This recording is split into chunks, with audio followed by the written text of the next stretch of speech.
ഒരു മറവത്തൂർ കനവ് എന്ന ചിത്രത്തിലൂടെ സംവിധായകനായി കടന്നു വന്ന വ്യക്തിയാണ് ലാൽ ജോസ്. ചുരുങ്ങിയ സമയം കൊണ്ട് ഹിറ്റ് സിനിമകൾ നൽകി മലയാളത്തിലെ മുൻനിര സംവിധായകരിൽ ഒരാളായി മാറാൻ ലാൽ ജോസിന് കഴിഞ്ഞിരുന്നു. ഇപ്പോൾ അഭിനയത്തിലും സജീവമാണ് അദ്ദേഹം. ഒടുവിൽ ഉണ്ണികൃഷ്ണൻ, കുതിരവട്ടം പപ്പു, സുകുമാരി, ഇന്നസെന്റ് തുടങ്ങിയ മലയാളത്തിലെ എക്കാലത്തെ മികച്ച അഭിനയ നേതാക്കൾക്കൊപ്പമെല്ലാം വർക്ക് ചെയ്യാൻ ലാൽ ജോസിന് കഴിഞ്ഞിട്ടുണ്ട്.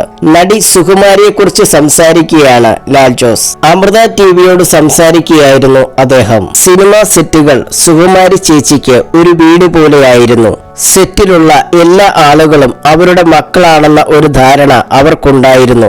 ആ സിനിമയ്ക്ക് വേണ്ടി അവർ പ്രാർത്ഥിക്കുമായിരുന്നു. ചിലപ്പോൾ നമ്മൾ കാണുമ്പോൾ കരുതും ആളുകളെ സുഖിപ്പിക്കാനാണ് അങ്ങനെയൊക്കെ ചെയ്യുന്നതെന്ന്. എന്നാൽ അങ്ങനെയല്ല. ഞാൻ വർക്ക് ചെയ്തിട്ടുള്ള എല്ലാ സിനിമകളിലും സുകുമാരി ചേച്ചി രാവിലെ അവിടെയുള്ള അമ്പലത്തിൽ പോകും. ഈ സിനിമയുടെ പേരിൽ വഴിപാട് നടത്തും. അതിന്റെ സംവിധായകന്റെ പേരിൽ പൂജ കൊടുക്കും. അന്ന് അവർക്ക് ഷൂട്ടൊന്നും ഇല്ലെങ്കിലും അതിന്റെ പ്രസാദമായിട്ട് സെറ്റിലേക്ക് വരും. എല്ലാവർക്കും ആ പ്രസാദം കൊടുക്കും. അത് അവർക്ക് സിനിമയോടുണ്ടായിരുന്ന ശരിക്കുമുള്ള സ്നേഹം കൊണ്ടാണ്. അല്ലാതെ ആരെയെങ്കിലും സന്തോഷിപ്പിക്കാനോ അല്ലെങ്കിൽ അടുത്ത ഒരു പണം കിട്ടാനോ ഒന്നുമല്ല.